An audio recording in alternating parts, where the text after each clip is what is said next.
2 तारखेला रात्री 11 वाजता 2 गटामध्ये किरकोळ वादातून दोन गट एक समोरासमोर येऊन एकमेकांना दगडानं काठ्यानं मारामारी होऊन त्याचं रूपांतर मोठ्या भांडणामध्ये होऊन घटना घडली होती.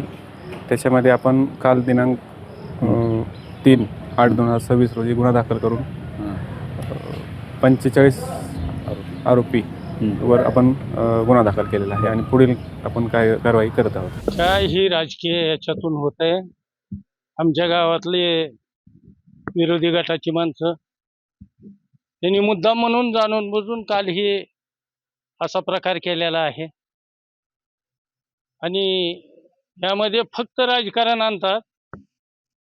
त्या राजकारणावाली नाव गावातली काही आणि परगावची परांडा तालुका, बीड तालुका, बीडहून काही लोक, इथली दुसरी काही समाजाची, इतर समाजाची माणसं, त्यांनी हा पैलवान ग्रुप असं करून दहशतीचं वातावरण माजवतात आणि असा प्रकार काल 7ला तिथं त्यांनी केला.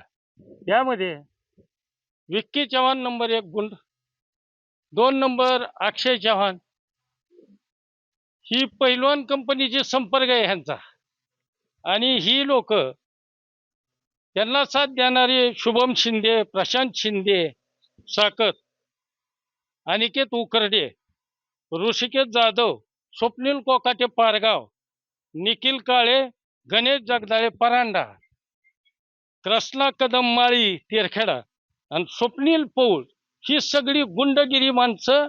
आणि ही बोलत बोलत असं सांगतात दहशतीचं वातावरण आणि सांगतात तानाजीराव सावंत आमच्या पाठीमागं खंबीर उभा आहेत, श्रीकांत शिंदे आमच्या मागं खंबीर उभा आहेत आणि मुख्यमंत्री साहेब शिंदे सुद्धा आमचे, तर आमचं ह्या गावात कुणी आमचं उपटू शकत नाही.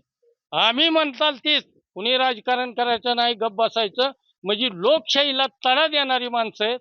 ह्यांचं गावागाव चौकशी केली तर ह्यांचा एकच फक्त अन्याय, पवनचक्कीचे पैसे आणि ह्याच्यावर चाललेला हा जो माज आहे, ती गोरगरीब जनतेला इथं राहणं सुद्धा कठीण व्हायला आलंय.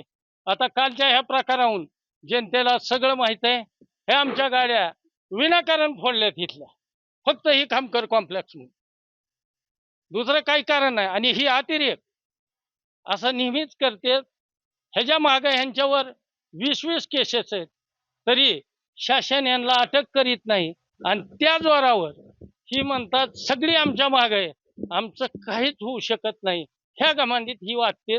त्याच्यामुळे जनतेला इतका त्रास आहे. कालची घटना घडायच्या पहिले एक दिवस अगोदर साधारण 11:30-12 वाजता परवा दिवशी संध्याकाळी रात्री एक घटना घडली. दोन्ही गट एकामेकाच्या आमने सामने आले. त्याचं बरंचसं CCTV फुटेज हे पोलिसांकडे आहे आणि पोलिसांकडे CCTV फुटेज असताना सुद्धा आम्हाला काल पोलीस स्टेशननं बोलवून घेतलं. येरमाळा पोलीस स्टेशनला संध्याकाळी 6 वाजता आम्हाला तिथं बोलवून घेतलं. आमच्या वतीनं आम्ही गुन्हा दाखल करायला गेलो. अक्षरशः आम्हाला 12 वाजेपर्यंत बसवून घेतलं. आमच्यातल्या काही लोकांना त्यांनी अटक केलं आणि आम्ही सांगितले हे लोक आहेत, हे त्यांच्या CCTV मध्ये दिसत आहेत लोक, त्यांची नावं त्यात ऍड झाली पाहिजेत, ती असली पाहिजेत. पण दुर्दैव असं आहे की कुठून तरी वरच्या वरदहस्त असल्यामुळे म्हणा किंवा कोणीतरी सांगत असल्यामुळे, कोणातरी फोनमुळे म्हणा, की ह्या लोकांमुळे ह्या लोकांची नावं ह्यातनं वगळण्याचा प्रयत्न पोलीस प्रशासन सुद्धा करतंय. मग जर अशी घटना घडत असेल ना, असं जर वागणूक मिळत असेल, तर मला नाही वाटत की आपली लोकशाहीमध्ये आपण नांदतोय, तिथं नक्कीच हुकुमशाही आहे असं आम्हाला वाटतंय. आणि सरळ सरळ नावं घेताना माननीय आमदार तानाजीराव सावंत साहेबांचं नाव घेतात, माननीय श्रीकांतजी शिंदे साहेबांचं नाव घेतात, माननीय उपमुख्यमंत्री एकनाथजी शिंदे साहेबांचं नाव घेतात आणि उघड उघड म्हणतात आम्ही ह्यांच्या घरातल्या बाया बाहेर ओढून काढू तरी आम्हाला कुणीही काय बोलणार नाही आणि कुणीही आमचं काही वाकडं करू शकत नाही. इथपर्यंत जर ह्यांची मजल असेल तर आम्ही एकतर आम्हाला गावं सोडून जावे लागतील आणि कुठेतरी दुसऱ्या गावात किंवा दुसऱ्या राज्यात जाऊन राहावं लागेल. इथपर्यंत वाईट अवस्था आजच्या परिस्थितीत आमची झालेली नाही. रविवारी संध्याकाळी एका कार्यकर्त्याचा वाढदिवस होता. त्या वाढदिवसाच्या निमित्तानं त्यांची सगळी मित्र कंपनी मंगल कार्यालयामध्ये त्यांनी वाढदिवस साजरा केला आणि जेवणाचा कार्यक्रम आयोजित केलेला होता. ही घटना मला दुसऱ्या दिवशी सकाळी कळली की तिथं जेवाय येणाऱ्या कार्यकर्त्याला तू जेवाय कस काय गेला म्हणून दाब दिला.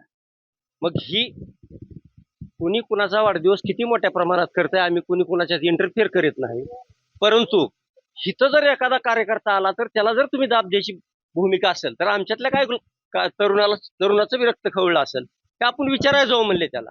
मग त्यांनी त्याला विचारायला गेले की बाबा तू का दाब दिला. मग विचारता बाचाबाची झाली असेल त्यांची. मग ती सांगून गेला तुला दाखवितो म्हणून.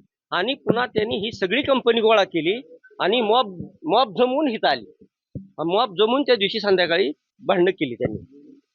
आणि कालचा प्रकार तर असा होता की दिवसभरचा काल दिवसभर गाव शांत होतं. काही कारण नाही. ही आता कार्यकर्ते कुणाला भेटायला इकडे तिकडे चालले होते. गाड्यामध्ये चालले होते त्यांची, ती कुणाला बोलले नाहीत काय नाहीत. पण पारधी पिढीपाशी जाणून बुजून ह्यांच्या गाड्यावर दगडफेक केली. दगडफेक केल्यामुळे ही सगळी घाबरून वापस आले गाड्या. काही गाड्या पोलीस स्टेशनला घाबरून गेल्या, काही इथं आल्या. तर ही सगळे गावगुंड पूर्ण या ठिकाणी आले. गावचा इथला ट्रान्सफॉर्मर जे आहे ते ट्रान्सफॉर्मर बंद केला, जेणेकरून सीसीटीव्ही मध्ये कुणी आलं नाही पाहिजे. आणि त्या पद्धतीनं जवळपास 150 ते 200 लोकांच्या मॉबनं हे येऊन ह्या 7-8 गाड्याची तोडफोड केली. आज ही घटना रात्री 7-7:30च्या आसपास झालेली असेल.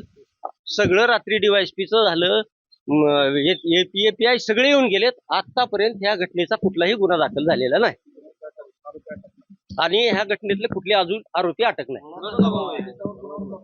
दबाव आता राजकीय सांगतात, मग आम्हाला तरी काय माहिती किती दबाव आहे ते, पण सांगतात त्यांचे सगळे वरद हसतात म्हणून. आमदार तानाजीराव सावंत साहेबांचं नाव घेते, श्रीकांत शिंदेचं घेते. आता ती काय किती मदत करतात आम्हाला काय माहित नाही, पण नावं तर त्यांची घेऊन करते तिथं गावात अशा पद्धतीने. गाव ह्या 20 वर्षापासून ह्या गावात सगळे गुन्ह्या गोविंदानं सगळ्या समाजाची लोक नांदतात. अशी घटना तेरखेड्यात ह्याच्या अगोदर कधीच घडलेली नाही. आणि ह्या 2 वर्षाच्या पिरियडमध्ये कमीत कमी 8 ते 10 कुणी फक्त ज्यांना विचाराय काय गेलं एखाद्या कार्यकर्त्याला काय चुकला तर लगेच 5-50 जण जमत्यात आणि बदा धुडकीत यात. हीच आतापर्यंतची पद्धत. 8 ते 9 गुन्हे दाखल आहेत.